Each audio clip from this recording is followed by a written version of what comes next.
ప్రపంచ తెలుగు మహాసభలకు దీనికి ఏంటి సంబంధం, ఏమిటి లింక్? ఏం సంబంధం అనేది అది చదివితే కానీ ఇది అర్థం కాదు. అయితే చాలామంది ఆయన నాలాంటి వాళ్ళకు ఆయన ఒక తాత్విక ముఖ్యమంత్రి, ఆయన ఒక దార్శనికుడు, భాషా శాస్త్రవేత్త, ఇట్లా నిలబడి పద్యాలు చదవగలుగుతాడు. అదేవిధంగా తెలంగాణ అంటే కేసీఆర్, కేసీఆర్ అంటే తెలంగాణ. అదేవిధంగా ఆయన కాళేశ్వరం దగ్గర నుంచి పుస్తకాల్లో సిలబస్ ఏది ఉండాలనే వరకు కూడా ఆయననే డిక్టేట్ చేసేంత సవ్యసాచి. ఆ సందర్భంలో తెలుగు మహాసభల సందర్భంగా ఆయన ఈ దేశంలోనే లేని విధంగా కంపల్సరీ తెలుగు లాంగ్వేజ్ అనేటటువంటిది ఉండాలి, ఈ గడ్డ మీద ఎవరు చదివితే వాడు తెలుగు చదవాలనేటటువంటి ఒక చట్టం తీసుకొచ్చాడు. దానికి తెలుగు యూనివర్సిటీ ఉపకులపతి సత్యనారాయణ గారితో ఇక వాళ్ళ వందిమాగదులు దేశపతి శ్రీనివాసు, నందిని సిద్ధారెడ్డి ఇటువంటి వాళ్ళతోటి కమిటీ వేశాడు. వేసి కేజీ నుంచి ఇంటర్మీడియట్ వరకు అందరూ తెలుగు సచ్చినట్టు చదవాల్సింది అని ఒక చట్టం తీసుకొచ్చాడు. అప్పుడు నాలాంటి వాళ్ళు కొంచెంమంది ఇదేంటి ఇట్లా ఉంది, ఇది కొంచెం ఇబ్బందికరం కదా అని 2 అంశాలని ప్రధానంగా మేము లేవనెత్తాం. అయ్యయ్యో, సార్కి ఎగనెస్ట్గా మాట్లాడి నువ్వు బట్టగడతావా అని కూడా చాలామంది నీలాంటి వాళ్ళు నన్ను హెచ్చరించారు. జరిగింది ఏంటి అంటే అక్కడ 2 తప్పులు జరిగింది. అంత అభ్యంతరకరమైన అంశాలు ఆ 2 ఏమిటి? ఆ 2 విషయాలు ఏంటి అంటే,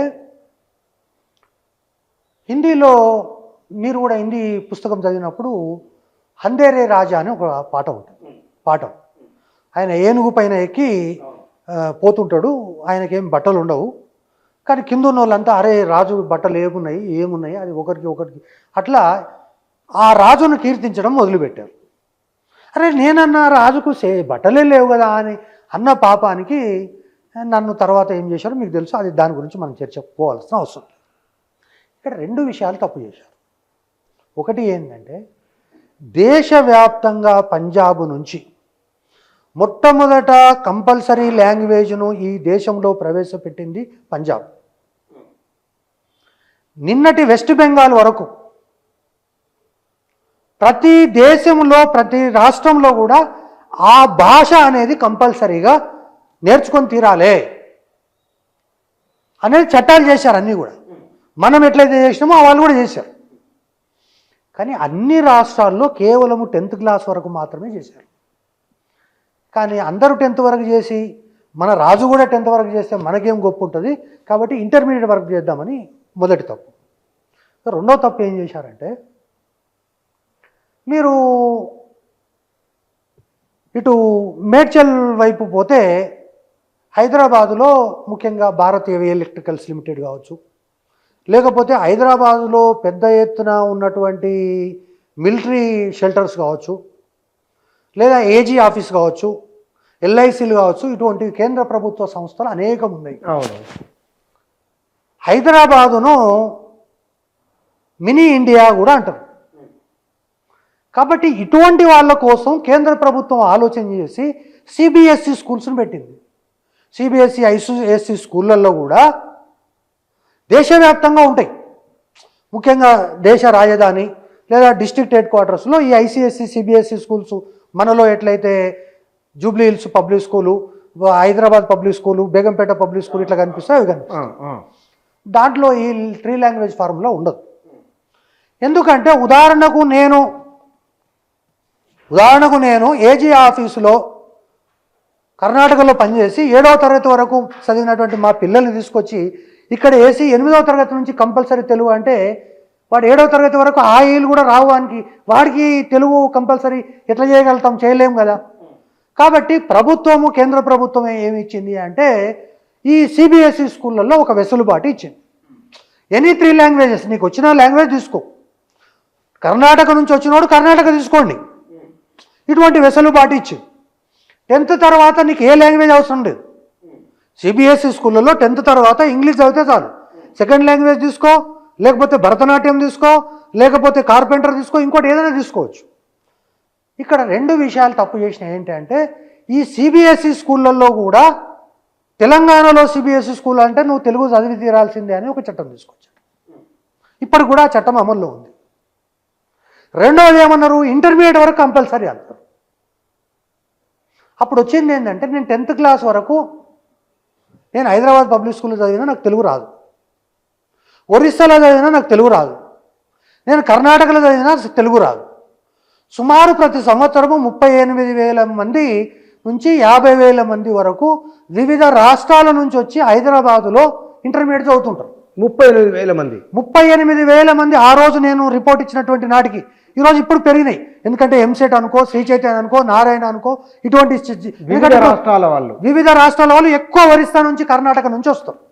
ఓకే, ఉదాహరణకు మన వాళ్ళు కూడా పోయి ఎక్కడ రాజస్థాన్ కోటలో చదువుతారు కదా ఎంసెట్ కోచింగ్కి. ఎందుకు మన దగ్గర తెలంగాణలో కార్పొరేట్ కాలేజీ లేకపోయినప్పుడు మన కేటీఆర్ గారు ఎక్కడ చదివినరు, గుంటూరులో చదివారు 2 years ఇంటర్మీడియట్. ఎందుకు ఎంసెట్ చెప్తారని. సో అట్లా ఉన్నటువంటి పరిస్థితుల లోపల ఇంటర్మీడియట్లో ఇది సాధ్యం కాదు.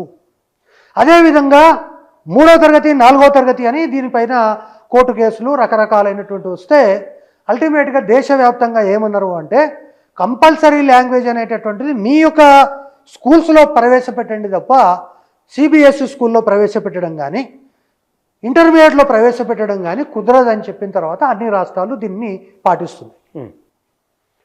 ఇప్పుడు నిన్ననో మొన్ననో మీ నోటీస్కి వచ్చిందో లేదో తెలియదు కానీ సిబిఎస్ఈ స్కూల్స్లో చదువుతున్నటువంటి విద్యార్థులందరూ పోయి ఇందిరా పార్క్ దగ్గర పెద్ద ఎత్తున ధర్నా చేశారు. మమ్మల్ని కంపల్సరీ లాంగ్వేజ్ చదవమంటున్నారు. నేను 6వ తరగతి వరకు కర్ణాటకలో చదివినా నాకు ఏబిసిడీలు కూడా రావు తెలుగులో. అటువంటిది నన్ను తెలుగు చదవమంటే నేను ఎక్కడ చదువుతా అంటే వాళ్ళు పెద్ద ఎత్తున పేరెంట్స్ తల్లిదండ్రులు ధర్నా చేశారు. అది వేరే విషయం, ఇప్పుడు ఆ టాపిక్ మనం పోదు. ఓకే. సో దీన్ని దృష్టిలో పెట్టుకొని ఎప్పుడైతే ఈ కంపల్సరీ లాంగ్వేజ్ను సాంస్క్రిట్ అనేటటువంటిది తెలుగు అనేటటువంటిది ఖచ్చితంగా అన్ని రాష్ట్రాల్లో లేదు కాబట్టి ఈ రాష్ట్రంలో పెట్టడం కూడా సాధ్యం కాదు అని చెప్పేసి మేమన్నాం. అన్న తర్వాత ప్రధానంగా 2 సమస్యలు వచ్చినాయి. ఒకటి సాంస్క్రిట్, 2 అరబిక్. ఈ తెలంగాణ రాష్ట్రంలో 7 నుంచి 8,000 మంది ఉర్దూ మీడియం చదివే విద్యార్థులు ఉన్నారు. కానీ 20,000 మంది అరబిక్ చదువుతారు, సెకండ్ లాంగ్వేజ్. 20,000 మంది అరబిక్ ఎందుకు చదువుతారు అని అంటే నాకు హిందీ వచ్చు, ఉర్దూ వచ్చు, ఇంగ్లీష్ వచ్చు. నేను ఏదన్నా అరబ్ కంట్రీస్కి పోవాలంటే ఖచ్చితంగా నాకు అరబిక్ వచ్చి ఉండాలి. కాబట్టి నేను ఇంటర్మీడియట్లో అరబిక్ చదువుతున్నా అని చెప్పి వాళ్ళు అరబిక్ తీసుకున్నారు. వాళ్ళు అరబిక్ కంట్రీస్కి పోతే ఇది ఉపయోగపడుతుంది అనేటటువంటిది ఈ రాష్ట్రంలో ఉన్న ఎంఐఎం లాంటి పార్టీలు అరబిక్ను పెద్ద ఎత్తున ప్రోత్సహిస్తుంది. ఇక చిన్నజీయర్ స్వామి లాంటి వాళ్ళు ఈ సాంస్క్రిట్ అనేటటువంటిది పూర్తిగా మ్రగ్యమైపోతున్నది కాబట్టి సాంస్క్రిట్ కనీసం ఇంటర్మీడియట్లోనే ఉంది అని వీళ్ళు కూడా కొంత ప్రోత్సహించడానికి ప్రయత్నం చేశారు. చిన్నజీయర్ స్వామి కంటే ముందు తెలుగు అనేటటువంటిది, ఉదాహరణకు నువ్వు తెలుగు చదివినటువంటి సందర్భంలో నువ్వు మైక్ టీవీ అని రాయాలని నాకు తెలుగులో రాస్తే నేను డౌట్, ఇంగ్లీష్లో రాయమంటే పర్ఫెక్ట్గా రాస్తా, కానీ తెలుగులో ఈ టీవీ రాయాలంటే నేను 1-2 సార్లు చూసుకోవాలి. ఈ నేపథ్యంలోనే ఈ కార్పొరేట్ విద్యా సంస్థలన్నీ ఏం చేశాయంటే ఈ తెలుగు అనేటటువంటిది గొట్టు పదాలు, తర్వాత స్పెల్లింగ్ మిస్టేక్స్ కూడా చూసి 60-70 మార్కుల కంటే ఎవడు ఎక్కువ వేస్తలేడు. అందులో చాదస్తం అనేటటువంటిది తెలుగు అధ్యాపకులకు ఉన్నంత ఎక్కువ ఎవరికి ఉండదు. కాబట్టి సాంస్క్రిట్ కనుక చదివితే ఎవ్రీ సాటర్డే చదివితే చాలు. పరీక్షలకు 2 రోజుల ముందు చదివితే 199 మార్కులు గ్యారెంటీ. సాంస్క్రిట్లో రాయాల్సిన అవసరం లేదు, తెలుగులో రాయొచ్చు, ఇంగ్లీష్లో రాయొచ్చు. ఈ విధంగా మార్కులు సంపాదించడానికి సాంస్క్రిట్ అనేటటువంటిది ఒక వేదిక అయింది. దీనికి బీజేపీ కారణం కాదు, లేకపోతే ఇంకోటి కారణం కాదు. మార్కులు కారణము, కార్పొరేట్ విద్యా సంస్థలు కారణము, తల్లిదండ్రులు కారణం. ఇక్కడ కేసీఆర్కి ఏ సంబంధం లేదు, ఏ సంబంధం లేదు. అయితే ఎప్పుడైతే ఈ లాంగ్వేజ్ వచ్చిందో వీళ్ళు కేసీఆర్ పైన ఒత్తిడి తెచ్చారు.